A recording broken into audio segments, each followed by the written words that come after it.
Assalamualaikum warahmatullahi wabarakatuh. Saya Kela Aura Filza dari kelompok 1.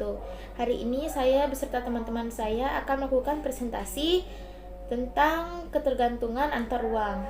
Sebelum itu saya akan menjelaskan sedikit apa sih ketergantungan antar ruang itu. Jadi, manusia itu hidup di dalam suatu ruang. Ruang di dalam bumi sebagai satu kesatuan memiliki keterkaitan dan ketergantungan satu sama lain. Keterkaitan itu juga disebut sebagai konektivitas antar ruang. Tetapi bukan hanya konektivitas saja yang terjadi, melainkan juga terdapat ketergantungan dan saling mempengaruhi. Jadi bagaimana sih pengaruh ketergantungan itu? Untuk tahu jawabannya, teman-teman saya akan menjelaskan tentang materi tersebut. Migrasi penduduk. Migrasi adalah perpindahan suatu penduduk dari suatu wilayah ke wilayah lainnya dengan tujuan untuk menetap. Faktor terjadinya migrasi adalah yang pertama, ekonomi, yang kedua keselamatan, yang ketiga keamanan, yang keempat politik, yang kelima pendidikan, yang keenam agama, dan terakhir kepentingan pembangunan. Migrasi dibedakan menjadi dua, yaitu migrasi nasional dan migrasi internasional. Migrasi internasional yaitu perpindahan suatu penduduk dari suatu negara ke negara lainnya. Migrasi internasional dibedakan menjadi tiga, yaitu imigrasi, emigrasi, dan remigrasi.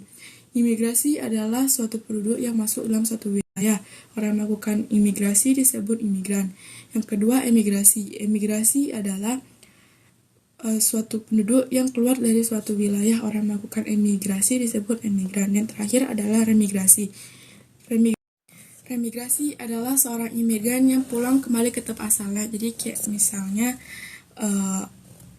dia berasal dari negara A, terus dia melakukan imigran ke negara B. Nah, dia habis dari negara B ini dia pulang lagi ke negara asalnya, itu negara A. Nah, itu namanya remigrasi. Terus yang kedua ada migrasi nasional atau internal. Migrasi ini disebut berarti perpindahan penduduk di dalam satu negara. Jadi dia cuma di negara itu aja hanya cuman misalnya dari kota A ke kota B. Nah, migrasi nasional ini dibedakan menjadi dua, yaitu urbanisasi dan transmigrasi. Urbanisasi ini perpindahan penduduk desa, orang yang tinggal di desa, dia memilih pindah ke kota dengan tujuan untuk mencari kerja, melanjutkan pendidikan, menambah pengalaman, atau lainnya. Terus transmigrasi. Transmigrasi ini berarti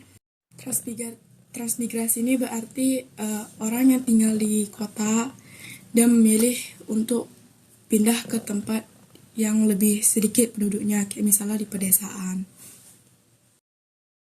Assalamualaikum warahmatullahi wabarakatuh. Saya akan menjelaskan tentang lembaga sosial.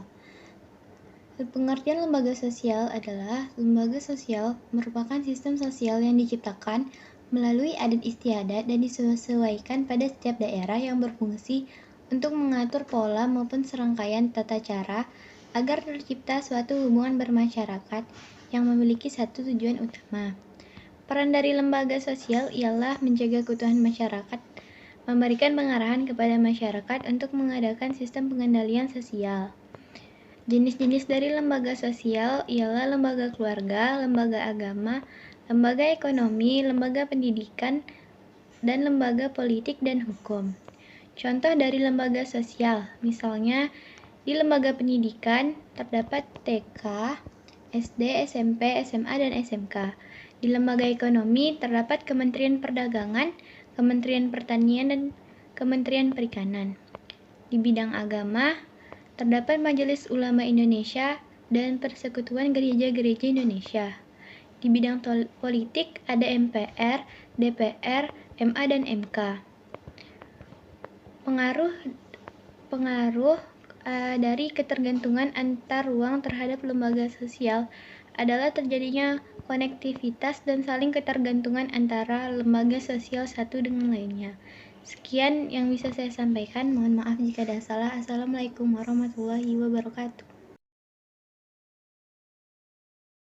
Transportasi. Apa itu transportasi? Pengertian transportasi ialah proses pengangkutan orang atau barang dari satu tempat ke tempat lainnya, penghubung antar satu daerah dengan daerah lainnya, serta transportasi mempermudah mobilitas penduduk.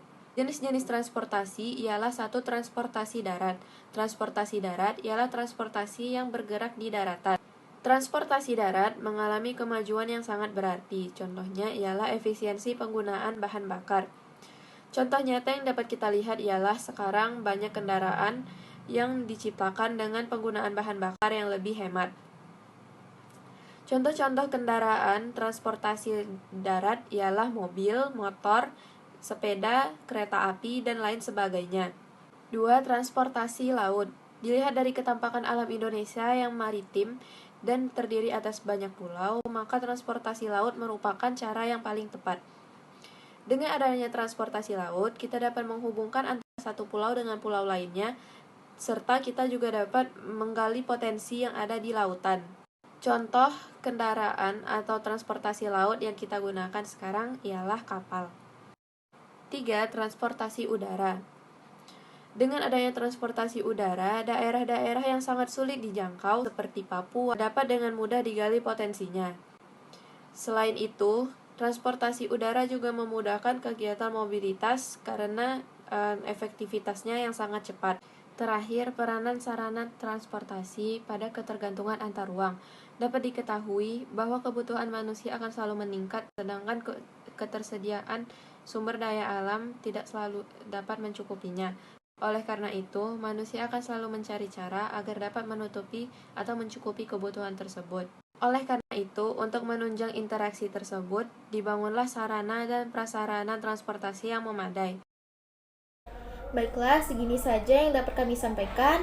Semoga apa yang kami jelaskan tadi dapat dipahami. Sekian dari kelompok 1. Wabillahi taufik wal hidayah. Wassalamualaikum warahmatullahi wabarakatuh.